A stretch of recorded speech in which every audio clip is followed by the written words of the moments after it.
coming up on the remarkable 20th century. I came here to tell you the truth, the good, the bad, and the ugly. Mr. Gorbachev, tear down this wall.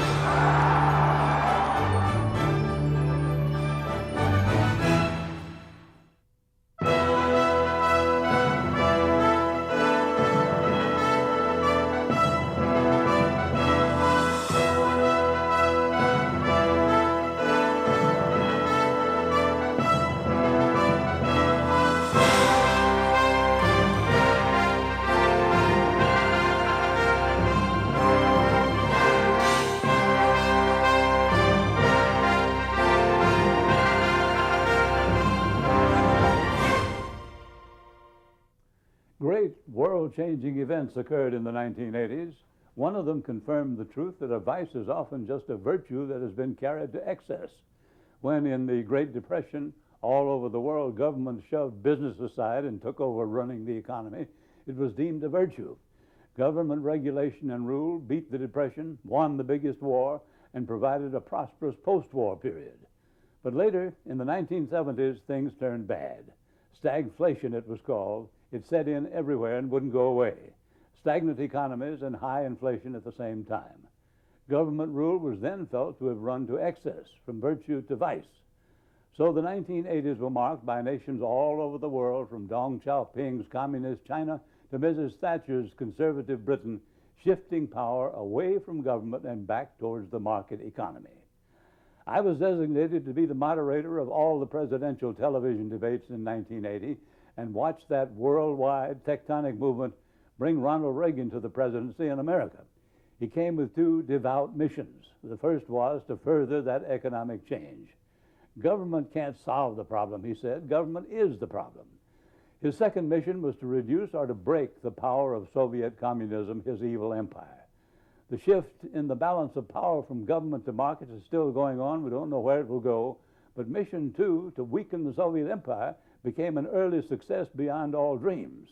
In the late 80s, that empire began to weaken. In 1989, its ugly symbol, the Berlin Wall, was torn down by the people. The end was clearly near. The 1980s.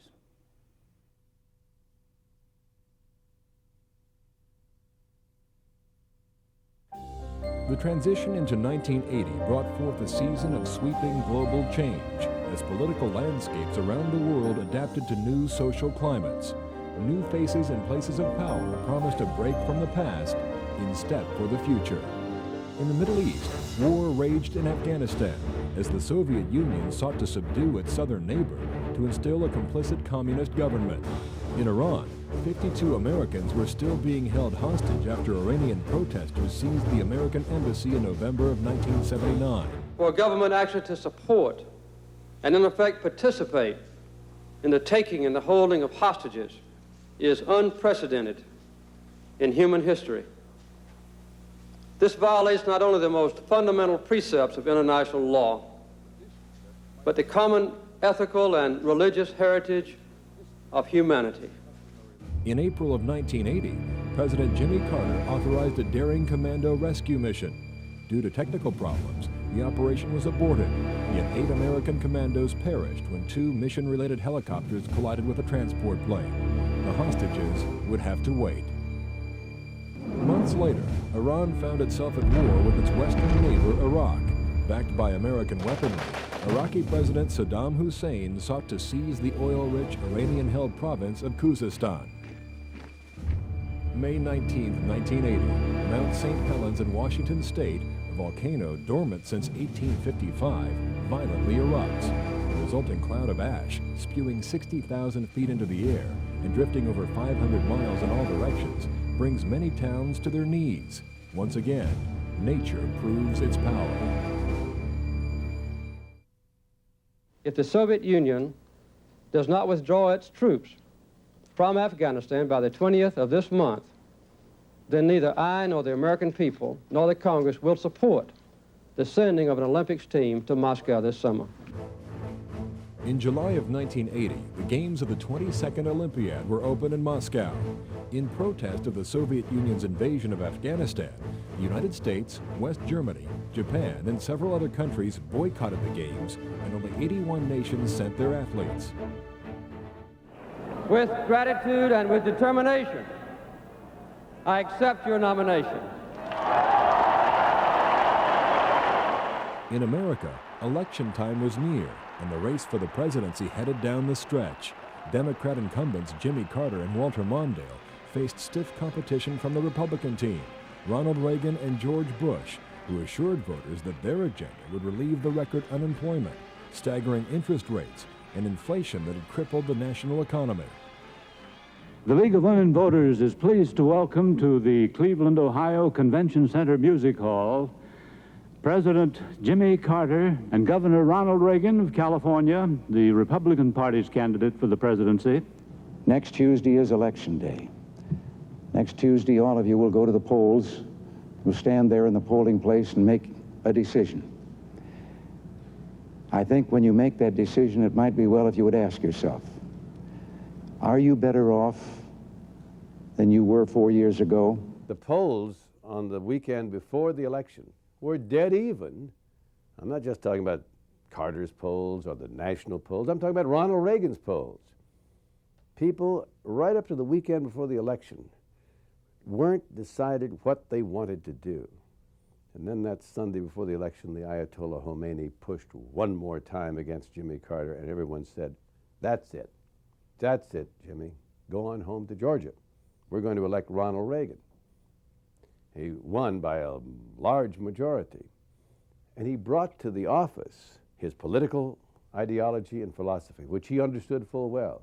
And it was part of his political strength. You knew where Ronald Reagan stood. He told you what he wanted to do with the presidency before he came, and he made every effort to do it once he got there. 1980 also witnessed the birth of solidarity in communist Poland. The movement was sprung when workers at the Lenin shipyard incited a nationwide strike demanding labor reform. To quell the strike and get Poland's economy back on track, the Soviet-backed government signed an unprecedented agreement with Solidarity's union head Lech Wałęsa, and new rights were granted to Polish workers. In the months to come, the union strikes escalated as Solidarity grew even stronger. The movement for change became a national cry that resonated pervasively throughout the country. The year ended on a sad note. On December 8th, former Beatle John Lennon was gunned down outside his New York City apartment by 25-year-old Mark David Chapman. The loss of the 40-year-old music icon was felt around the world. I, Ronald Reagan, do solemnly swear that I... In America, 1981 brought forth a new era of government. On January 20th, Ronald Reagan was sworn in as the nation's 40th president.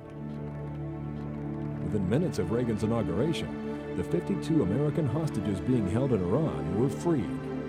Some 30 minutes ago, the planes bearing our prisoners left Iranian airspace and are now free. By design or coincidence, after 444 long days in captivity, the hostages arrived on American soil and received a hero's welcome.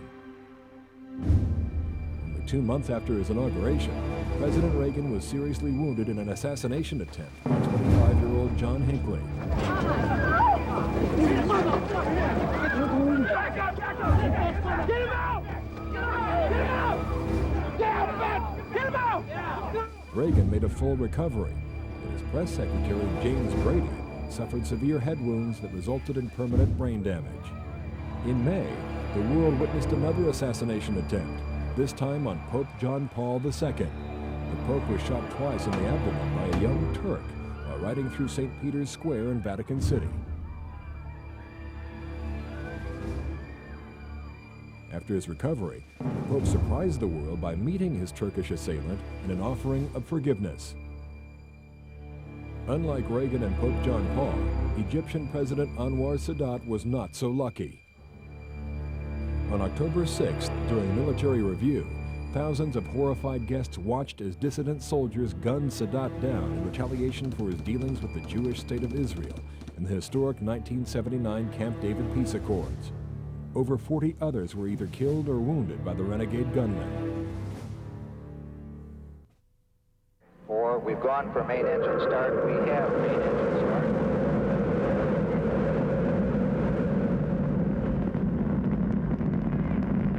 In April of 1981, the world watched in awe as the culmination of ingenuity and $10 billion launched a new era in space travel.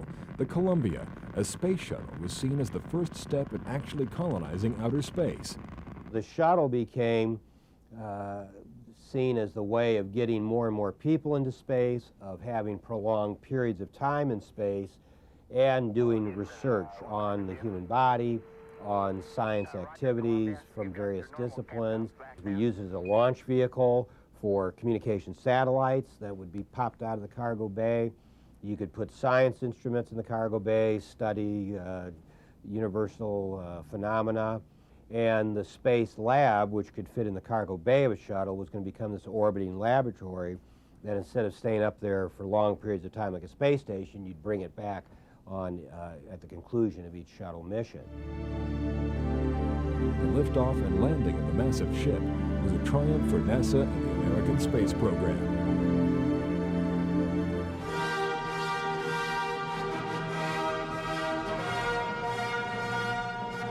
July of 1982 featured the wedding of the decade, when the heir to the British throne, Prince Charles of Wales, married a shy 20-year-old schoolteacher, Diana Spencer. Charles Philip Arthur George. Billions of people around the globe watched via live television as the young couple consummated their storybook romance. The wedding of Prince Charles and Diana Spencer was an enormously important spectacle for Britain in the early years of Margaret Thatcher's premiership. An enormously important fairy tale, a fantasy of how life had been in the past. It really was one of those fairy tale things with the chariots and the beautiful dresses and the jewelry. Everybody stopped to watch it either on the television or flocking to the streets near the cathedral to see if they could catch a glimpse of the beautiful royal couple. It was also, of course, the first royal wedding in a very long time. That year, a British film captured the adoration of the public. Chariots of Fire told the story of a runner who became a national hero, then left for China as a Christian missionary. It won Best Picture at the Academy Awards. What do you do out there in California? Cruise chicks. What do you do with them when you have them? Suck face. The award for Best Actor and Actress went to two of the country's most venerable talents, Katharine Hepburn and Henry Fonda in On Golden Pond. Jane Fonda on Golden Pond. On television, Dallas and other primetime soap operas filled our living rooms with opulence and villainous family feuds. I knew the show was going to be a success if it had the chance to be, because there's a lot of good shows that come on that have bad spots, and they're up against a lot of tough other shows. A lot of competition. And so we snuck in there. Golly, we were on Monday nights and Sunday nights and Saturday nights and Friday nights, and they shuffled us around until we found a good niche on a Friday night.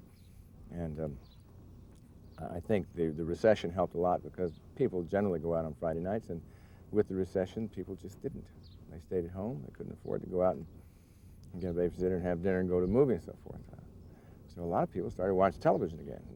Dallas drew its largest audience when 450 million fans in 57 countries tuned in to find out who shot J.R. I do so swear. September of 1981 was a groundbreaking month in American government, as the Senate confirmed the appointment of a new Associate Justice to the highest court in the land. Sandra Day O'Connor was promoted from the Arizona Court of Appeals to become the first woman Supreme Court Justice in American history. The end of 1981 delivered a hard blow to Poland's solidarity movement. Pressured by the Soviets, the Polish government banned solidarity altogether and imposed martial law. The United States responded by suspending economic aid to the Warsaw regime, and President Reagan issued a stern statement denouncing the crackdown. The peaceful efforts of solidarity have been met with brutal repression. A dark night of tyranny has descended on Poland. The target of this repression is the solidarity movement, but in attacking solidarity, its enemies attack an entire people. America has already acted firmly and deliberately on behalf of Polish freedom. we have announced sanctions against the Polish military government and the Soviet government that backs its suppression. We, the people of the free world, stand as one with our Polish brothers and sisters. In South America, the tide of war washed ashore a small set of British-controlled islands not far off the coast of Argentina.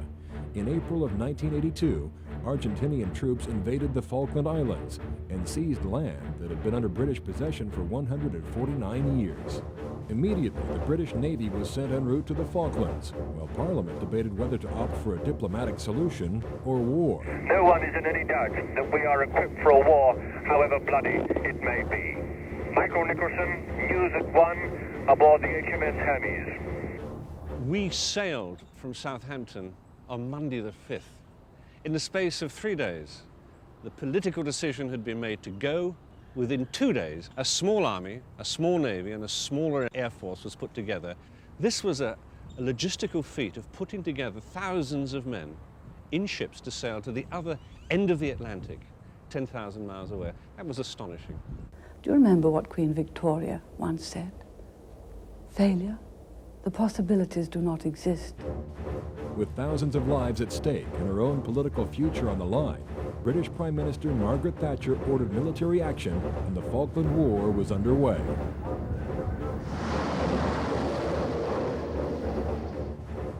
Within a month, the islands inhabited by fishermen and sheep farmers of British descent were once again under British rule.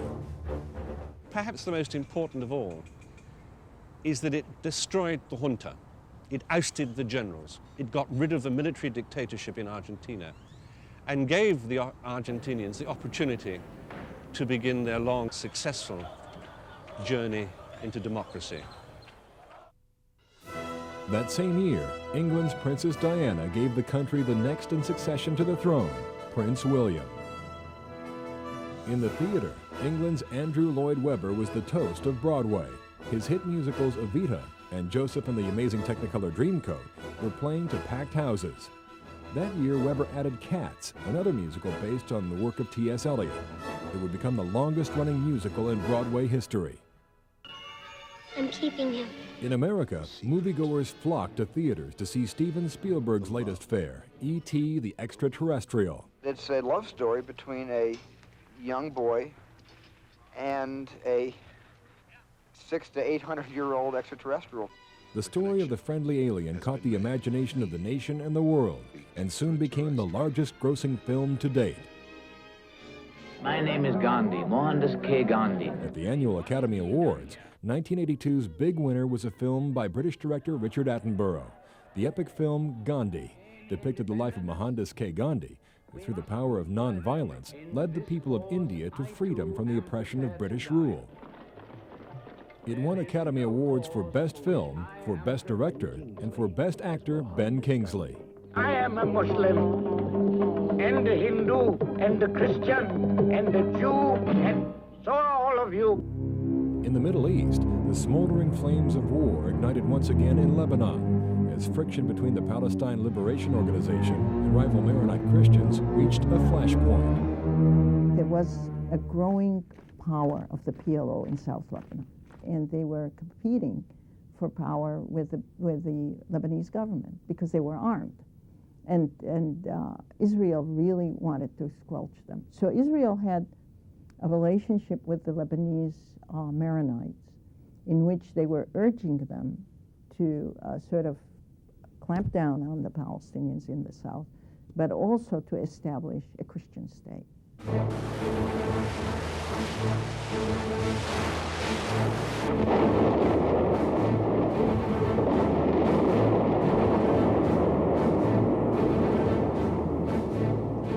Israel invaded Lebanon and thought it could drive the PLO out, and immediately it found itself in a quagmire.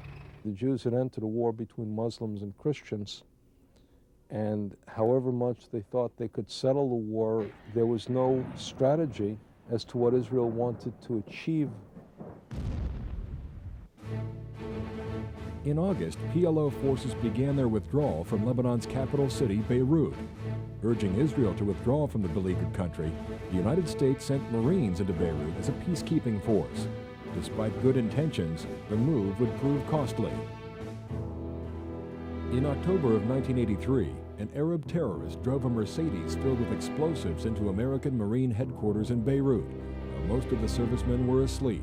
The dead bodies of 216 young men were pulled from the rubble in what is thought to be the retaliatory act of an Iranian-backed group. It's a sad story, that is, the loss of those Marines in Lebanon, because we went in there, we were welcomed by everyone, but it had nothing to do with what our forces did. But because of what happened in the surrounding political atmosphere, in the Arab-Israeli conflict, we became the targets instead of peacekeepers. What if free people could live secure in the knowledge that their security did not rest upon the threat of instant U.S. retaliation to deter a Soviet attack, that we could intercept and destroy strategic ballistic missiles before they reached our own soil or that of our allies? In March of 1983, President Reagan proposed a plan to protect America from nuclear missile attacks by building a new space-based defense system called Star Wars. I am directing a comprehensive and intensive effort to define a long-term research and development program to begin to achieve our ultimate goal of eliminating the threat posed by strategic nuclear missiles. Have main engine start and ignition and liftoff of STS-7 and America's first woman astronaut. American history was made in June of 1983 when Sally K. Ride, a 32-year-old physicist, became the first American woman astronaut into space.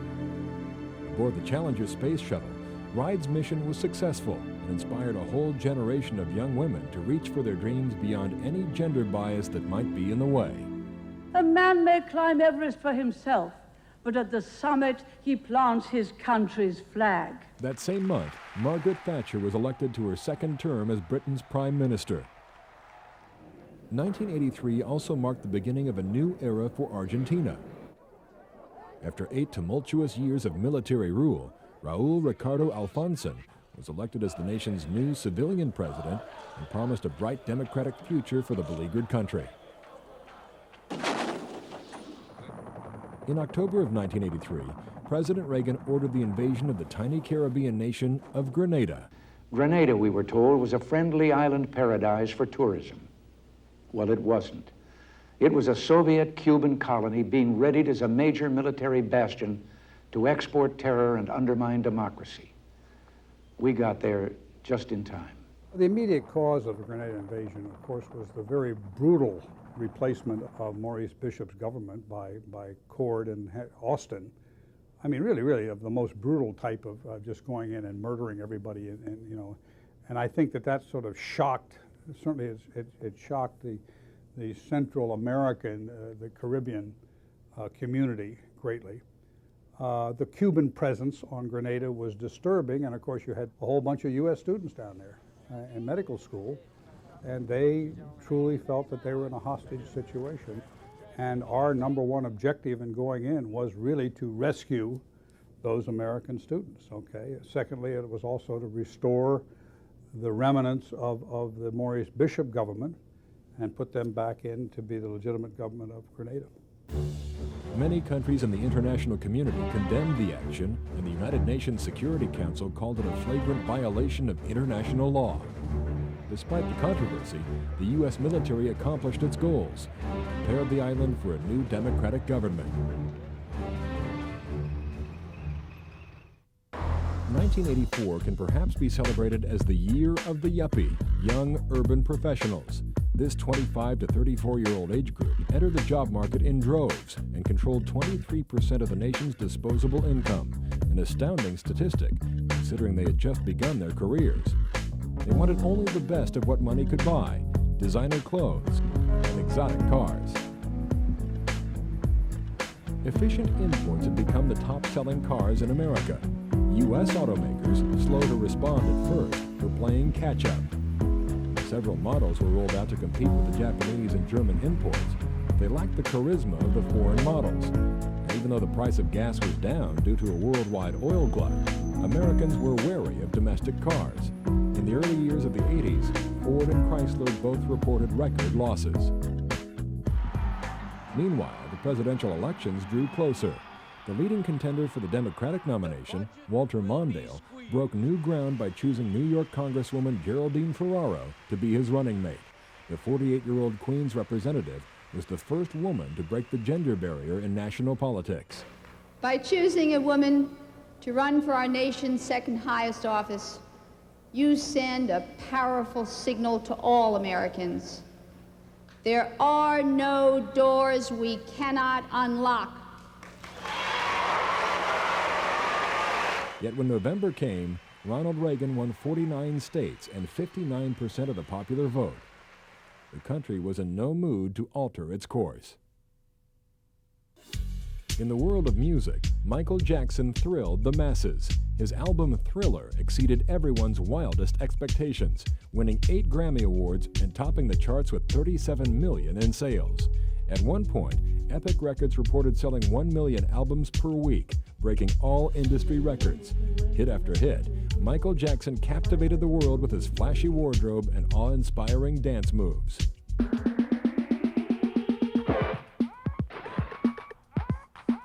1984 saw the breakthrough of a new form of dance. Breakdancing, as it was called, pushed the envelope of human dexterity with amazing feats of acrobatics.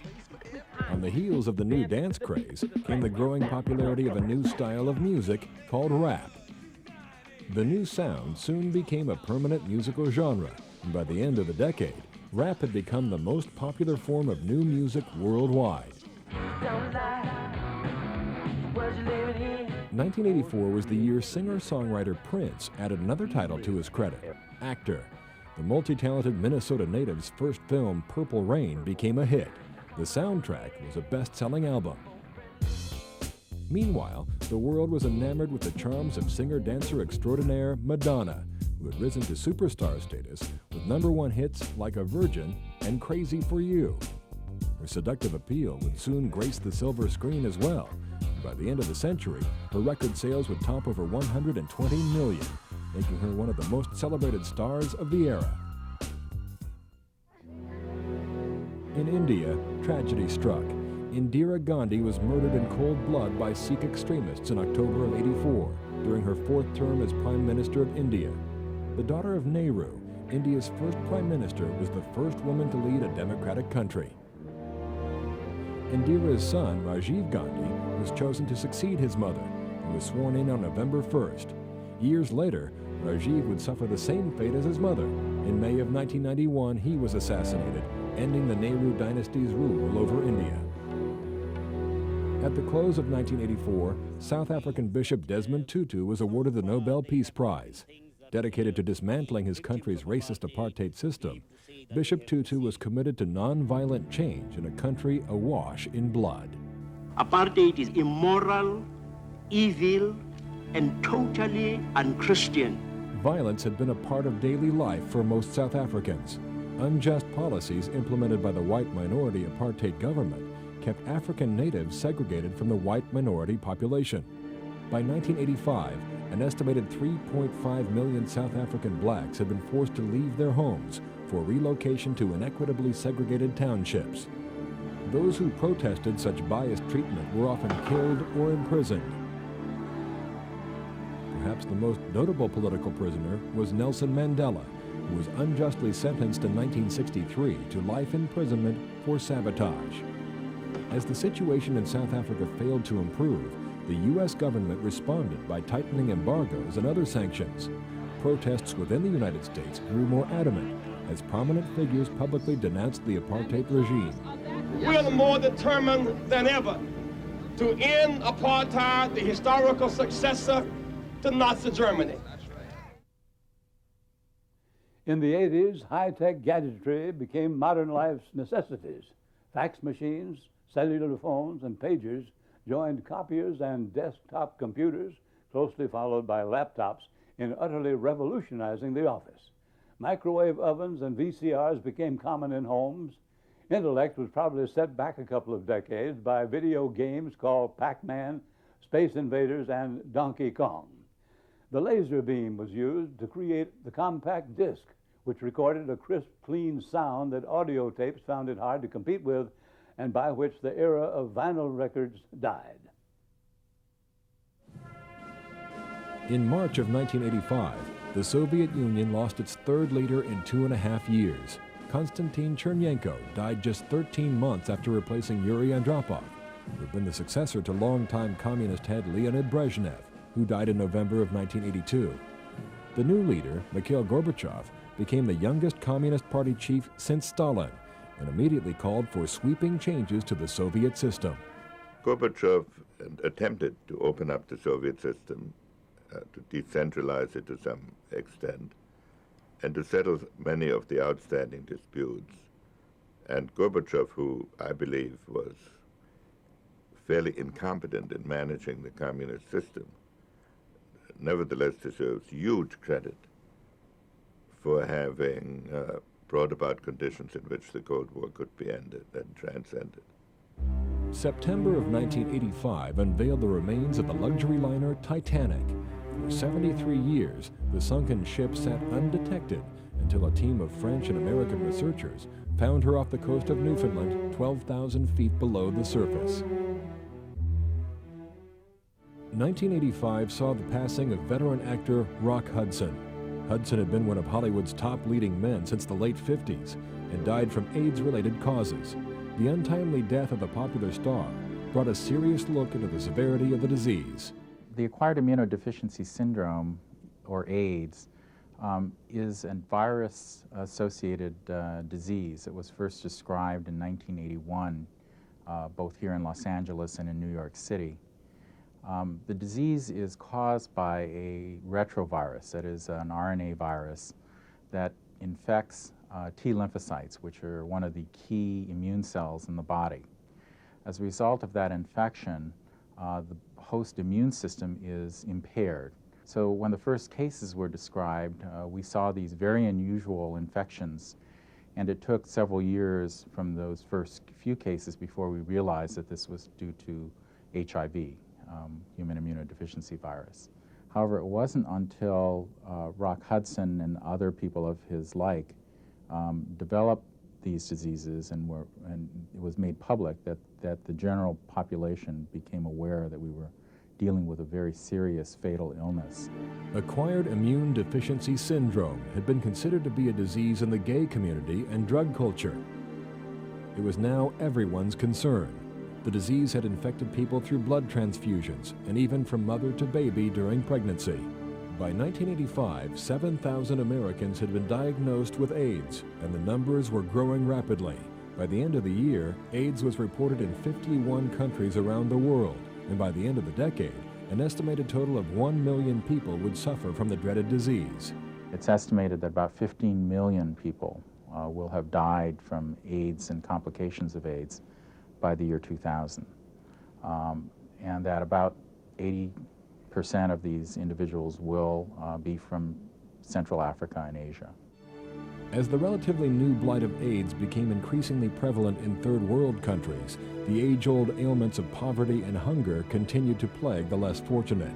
In the East African country of Ethiopia, famine had reached a staggering level as thousands of people perished daily of malnutrition. As graphic pictures of starving children reached the well-to-do nations of the world, multinational relief efforts intensified and a mass outpouring of money, food, and medicine was contributed. Even the music industry offered a helping hand. Following the successful recordings of USA for Africa and Band Aid, Irish singer and Band Aid originator Bob Geldof devised Live Aid. On July 13, 1985, satellite television linked Wembley Stadium in London to JFK Stadium in Philadelphia for a worldwide concert broadcast that featured the biggest names in music.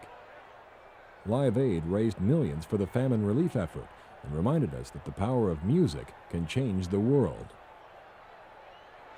In the world of professional baseball, September of 1985 saw Cincinnati Red Pete Rose smash Ty Cobb's 57-year-old record for career hits, slugging number 4,192. Rose extended the record to 4,256 before retiring as a player in 1986. Rose went on to manage the Reds until 1989 and he was banned from professional baseball amidst charges of betting on league games. In world politics, superpower leaders President Ronald Reagan and Soviet leader Mikhail Gorbachev met in Geneva, Switzerland for 2 days of remarkable meetings. Although the two had sharp differences on major subjects, the talks initiated a new trend of openness and paved the way for the groundbreaking negotiations that would follow later in the decade. 1985 ended on a somber note. On December 30th, Palestinian terrorists staged a coordinated attack on the Rome airport. 14 holiday travelers were killed and 110 wounded in one of the worst attacks to date. 1986 arrived, and with it came a new holiday. On January 21st, the nation celebrated Martin Luther King Jr. Day in honor of the civil rights leader who dedicated his life to the cause of racial equality. Nearly 2 decades after his assassination, the holiday marked Dr. King's 57th birthday, becoming the first new holiday since 1948, when Memorial Day was created. 4, 3, 2, 1, and liftoff. Liftoff of the 25th Space Shuttle mission, and it has cleared the tower. January 28, 1986 was a day of great American tragedy.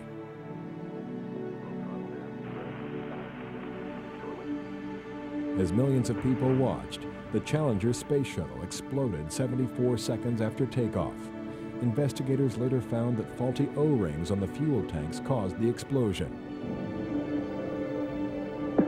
Flight controllers here looking very carefully at the situation.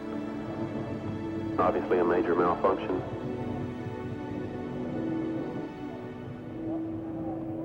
Among the tragic losses was Krista McAuliffe, a New Hampshire school teacher who was to have been the first civilian in space.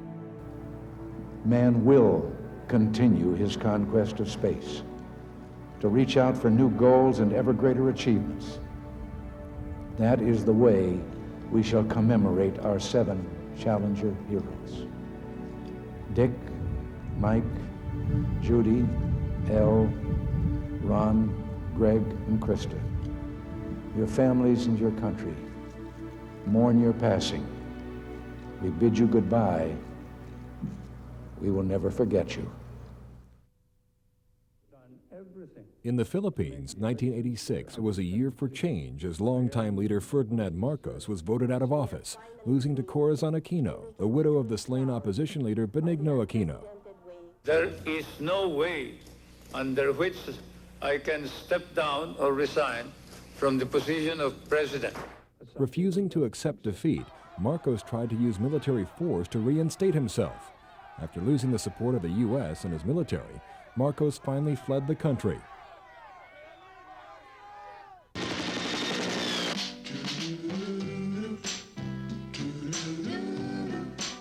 At the movies, Americans were lining up to see yet another Vietnam film, Platoon, from director Oliver Stone.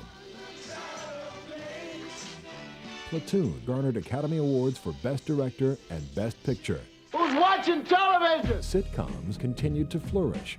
Leading the pack was The Cosby Show, with veteran comic Bill Cosby heading the fictional Huxtable family. Americans couldn't get enough of it.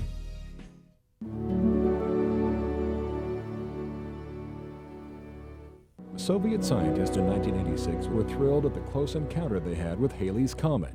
In March, they invited scientists from America and around the world to view pictures of the once-in-a-lifetime sighting. Photos taken by the unmanned Soviet spacecraft Vega 1 show the comet's core to be made of ice and its tail caused by gas emissions. Also in the Soviet Union, an aging nuclear reactor had a major meltdown. In Chernobyl, Ukraine, 2 people died as a result of the accident, and a large area was contaminated by radioactivity. Monitoring stations in Sweden, Finland, and Denmark had noticed unusually high amounts of radioactivity in the atmosphere, and the Soviet Union eventually admitted the problem. They asked West German and Swedish experts to help with the cleanup and determine the long-term damage. Colonel North, please rise. In the summer of '87, a congressional panel called Marine Colonel Oliver North to testify on his involvement in supplying the anti-Sandinista rebels of Nicaragua with arms. With limited immunity, North told of the complex web that sold illegal arms to Iran and funneled the profits into a fund that supported the Contras. There was a newspaper in Lebanon, Beirut, that came out with a startling article that said the United States was selling arms to Iran, raising funds to help the Contras. And it was so astounding because the law says you can't do that.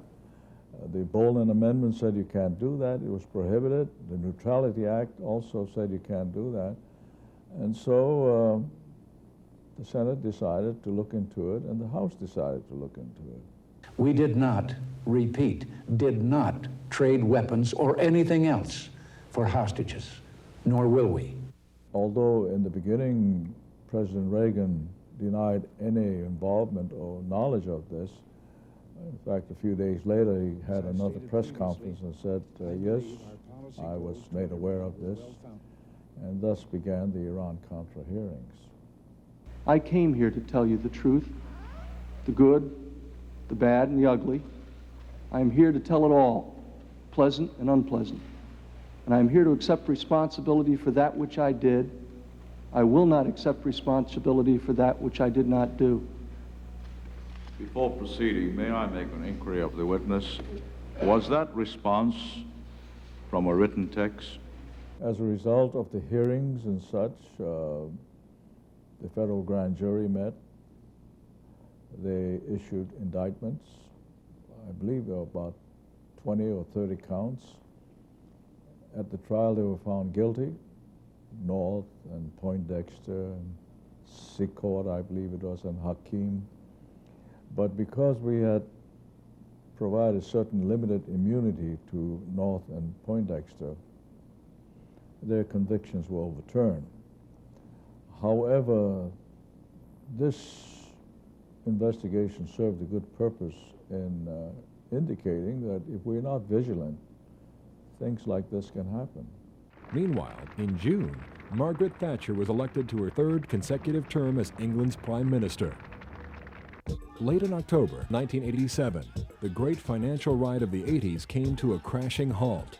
After a continuous upward spiral since 1982, the stock market plummeted a record 508 points, doubling the market decline of 1929 that brought on the Depression. It sent shockwaves throughout the world financial community. The Tokyo market plunged sharply, and the Hong Kong exchange had to close for a week to stave off panic selling. On the silver screen, Italian director Bernardo Bertolucci told the epic saga of Puyi, China's last emperor. He probably is the only emperor in Chinese history, or in any history of any empire or emperors anywhere. For it's always the last emperor who's the thug, always, or the ninny, or the clown, or whatever. It's always the last emperor who was useless in any dynasty. He's probably the last emperor who finished on his feet. Featuring Peter O'Toole, The Last Emperor garnered Academy Awards for Best Director and Best Picture. The making of The Last Emperor marked the first time Western filmmakers were allowed to film inside the Forbidden City.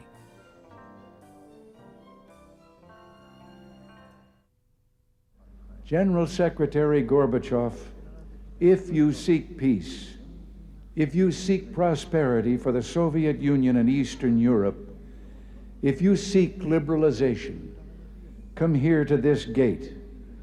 Mr. Gorbachev, open this gate.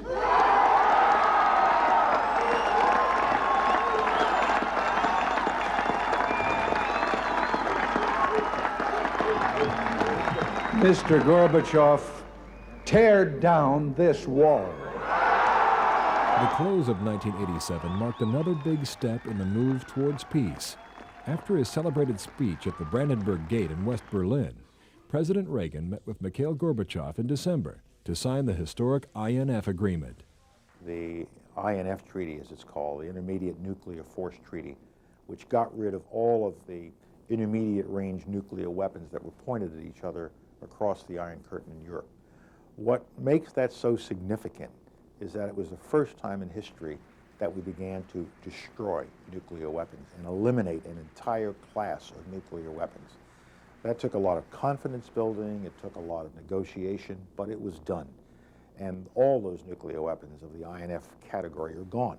As the Cold War continued to thaw, Mikhail Gorbachev continued to push for political, cultural, and economic openness. He called this movement towards openness perestroika, and by 1988, perestroika had become the rising force in Soviet policy. Perestroika was an attempt by Gorbachev to restructure the Soviet Communist Society without absolute transformation, you know. So his idea was to preserve some elements of socialism. We did not have socialism in the Marxist term, you know. We had something more like what Marx would call state capitalism. So there was capitalism with state as the main owner. And Gorbachev would like to continue this, introducing freedom of speech, freedom of press, that he did. So really, his democratic reforms were very important, and they are continuing until now. In May of '88, the president made a historic visit to the nation he once described as the evil empire. After speaking at Moscow State University, Reagan walked the streets of Red Square with Gorbachev in a public display of camaraderie. But before things get too far out of hand, Но пока не слишком уж далеко мы зайдем. I would find ourselves standing like this. That same month, Gorbachev brought an end to the war in Afghanistan. In what many called the Russian Vietnam, Soviet troops began a final retreat from the war-torn country after a peace agreement was signed in Geneva. In July of 1988, the Ayatollah Khomeini pronounced an end to the bloody war between Iran and Iraq, accepting the United Nations ceasefire agreement. In Pakistan, the first woman ever to lead a Muslim state was elected to office. Educated at Harvard and Cambridge, 35-year-old Benazir Bhutto was also the youngest prime minister in the world. She followed in her father's footsteps, who was ousted in a coup and executed by his successor. In spite of the warming between the United States and the Soviet Union, Congress and the President continued to push for advances in military technology. In April, the B-2 stealth bomber was officially unveiled. Undetectable to radar, the bat-shaped planes cost the American taxpayers $36.6 billion for a fleet of 132. In the U.S., 1988 was a presidential election year. In July, Massachusetts Governor Michael Dukakis accepted the Democratic Party's nomination. Vice President George Bush easily became the Republican choice, and the race was on. When you have to change horses in midstream, doesn't it make sense to switch to one who's going the same way? I, George Herbert Walker Bush, do solemnly swear. When the votes were finally tallied, the nation was still in no mood to change directions. Bush was elected to office and became the first sitting vice president to do so since Martin Van Buren in 1836. Congratulations. 1989 is remembered as the year that brought sweeping political change throughout the world. In March, citizens in the Soviet Union went to the polls to elect their own leadership, the first time since 1917. In June, Poland also took a big step toward democracy by holding free elections for the newly restored House of Parliament. Of the 100 seats up for vote, 96 went to Solidarity candidates, giving Solidarity a firm foothold in Poland's new government. That same month, the world witnessed an amazing demonstration in China as idealistic students pushing for democratic reforms put their lives on the line in Beijing's Tiananmen Square. The students wanted to have a voice, to have the government opening up more to not just ideas from the West, not just technology from the West, but a voice of the people. They want democratic ideals. Defying a hardline ban on the gathering, students shouted slogans and stepped into harm's way to keep their protest alive, while Deng Xiaoping and the Chinese government debated over what action to take. Deng Xiaoping was very concerned with the fact that the power has to stay with the party. and he was afraid that the party was losing control over the population. After several tense days, the Red Army cracked down, showing little concern for the lives of the demonstrators. The actual number of deaths was never released by the closed government, but eyewitnesses reported that thousands died as a result of the Army's brutal methods of suppression. Meanwhile, the push for democratic reform pressed on in Europe. In September, Hungarian border guards were ordered to tear down the barbed wire fence separating Hungary from Austria. 60,000 people were allowed to leave the country. At long last, the Iron Curtain was opening. In Czechoslovakia, the communist regime was voted out of power, ending a 41-year monopoly. In stepped opposition leader and renowned writer Václav Havel as the new president.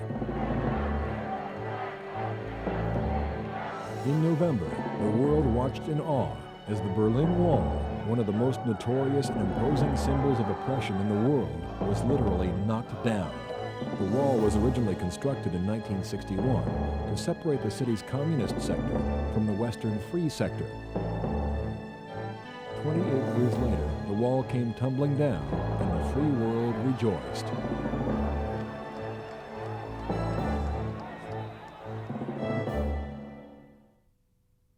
As president, I have no higher obligation than to safeguard the lives of American citizens.